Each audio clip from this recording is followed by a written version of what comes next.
a blaring noise again out there today.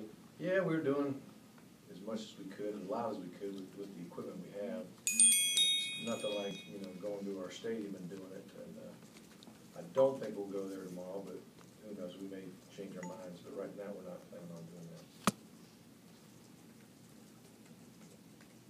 I mean, it's loud enough to make you work at it and focus, but it's not quite as loud as it is going to be there, so I don't know if that's good simulation or not.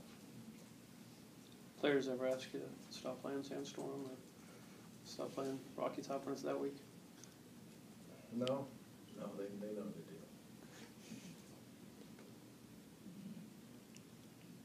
I guess I don't know the travel routine for South Carolina. Will you guys bus in that day, or do y'all go stay somewhere out there, or what's the travel the day before? We'll do some work here. We'll have a nice meal here. We'll do some work here, meetings, walkthroughs, things like that. Get on the bus, get over there, get settled in our room, have a meal. I'll talk with the young men, and then our coaches will take them again, offense and defensively. And then there's a devotional if they choose to go to it, kind of player only, with our team chaplain, Thomas Sells, and then they go to their rooms. And then we have lights out, usually around 11 o'clock. And then we'll get up. Breakfast will be mandatory. And we'll have a few more special teams walkthroughs, things of that nature. Pre-game meal usually about 4 hours before the kick, and be to the stadium about 2 hours before the kick. Speaking of that, I mean, will there be any kind of dog walk for the fans that do make the trip up there? Have y'all even taken that into consideration yet? That would be nice, but what happens is they know.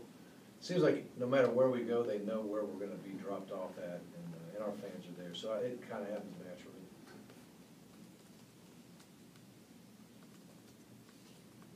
What did you think of the job Theus did, left tackle, first game, and for him going forward? Not bad.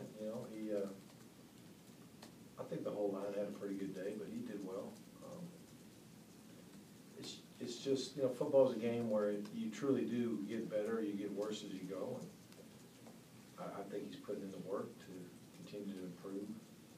And then every week's a different challenge. You might have a guy that's just a jet coming off the edge that you may handle well, and then the next day you might have a guy that just is a big bull rusher, and you don't do as well against that guy. Sometimes the matchups can make a difference too, but he's working hard.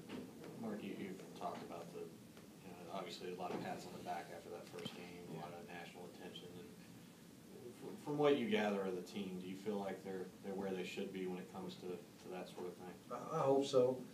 I think our coaches are. I know our coaches are very demanding, and I don't think they could get away with at least looking or acting or performing like they're complacent on the practice field. I don't know what goes through their mind when they're not with us, but they'd have a hard time being complacent with the demanding staff we got right now. Coach, can you talk about what you've seen out of Mike Thornton, not just in these past couple months, but really the whole time he's been here? Yeah, Mike's been a guy who's been working like mad to get an opportunity like he has now, and I'm happy for him. I'm glad he's getting playing time. I'm glad he's being able to be productive enough to feel like he can lead, and he does have some good leadership skills. He's like everybody else trying to get better, but he's probably enjoying this season more than any since he's been here, I would think. Chris Mason was not able to play in that first game. Is he to the point where you make him be able to contribute on Saturday? He'll be there, and we, usually whoever travels, we try to get most of all of them in games. So I don't want to try to guarantee something in the paper and have them say, well, Coach Richt said this or that, but he'll be ready to go though.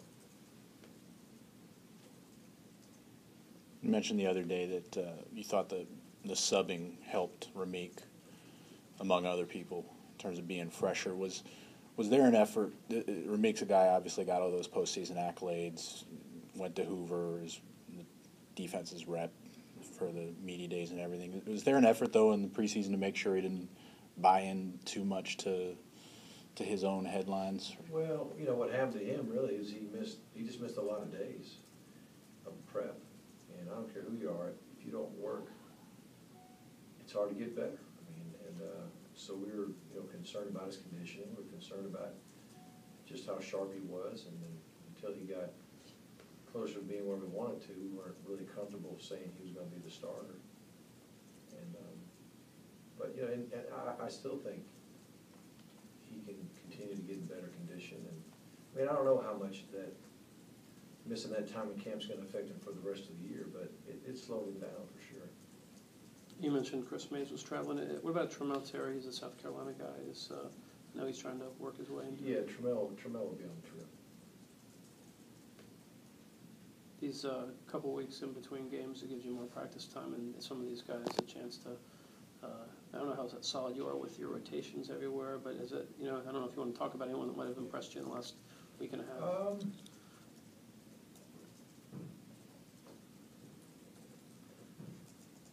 I don't know if there's any one guy that stood out that I'm saying all of a sudden he's going to be playing. I will say that Devin Gillespie has done such a great job on our special teams as a scout teamer that he's starting to get some reps on our units, and he'll be on the travel squad. Todd said yesterday that he'll be doing kick returns, and then kind of we'll see. Is that kind of the philosophy, or do you think he'll be the guy all year as long as he's doing what he's doing? I don't know. If he stays that productive, it'd be hard not to keep him back there. But if he's that productive and you keep him back there, a lot of people may choose not to kick it to him. So he may get a good field position because of the strategy of not kicking it deep. So we'll just see how it goes. I was interested yesterday, you said Todd Gurley was the captain representing the special teams, not the offense. Was that a surprise to you that he was voted on that side of the ball as opposed to offense, or how did that come about? Well, the coaches vote, so it wasn't a surprise, but our players vote at the end of the year for the permanent captain. So we have a representative from offense, defense, and kicking, and I always ask the staff, I ask Jeremy and the defensive staff who is captain material, based on the last performance of the last game. And they called out Thornton and Marlowe, and then Bogle called out Andrews and Gurley for our offense. And then when we came to special teams, there wasn't one guy that just stood out in that area. Guys that are the runners and tacklers and cover guys, all that. So Todd had a huge play on special teams, so we made him the special teams captain.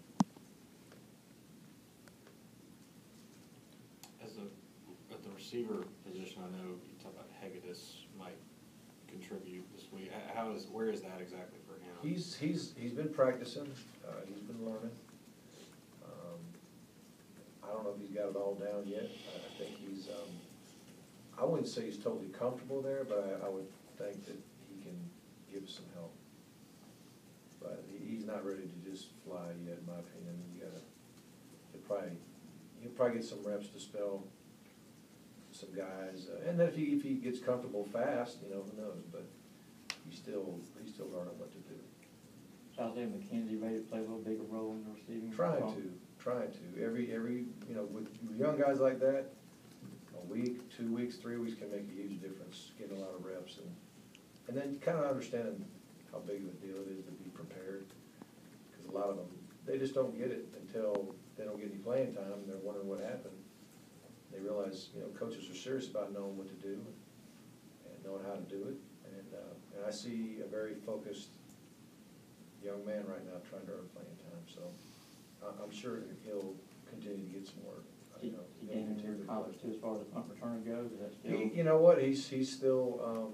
I see a very serious attitude towards that. Because I think, if you read all the things that were going on in the summer, and I mentioned, that he's got a lot of ability as a punt return man, and even a kickoff man and kickoff return man. He's probably thinking maybe this is my job, And but I did tell him very early in camp. I said I'm going to base this on who secures the ball the best, who can field the ball and secure the ball the best. And so until he proved to me in practice he's solid as a rock, then hopefully he'll get more chances in the game. Last week, Jeremy Pruitt told us that Shaddle Fintig just wasn't ready to play in the Clemson game. He missed a lot of camp from, I think, a shoulder injury. Of the week and a half, has he shown any improvements or any advancement? Shadow is, he's worked hard, but his shoulder is an issue. That's the biggest issue right now. I mean, if he was 100% healthy, would he be playing or starting and all that? I wouldn't say that, but I'd say it's keeping him from being in position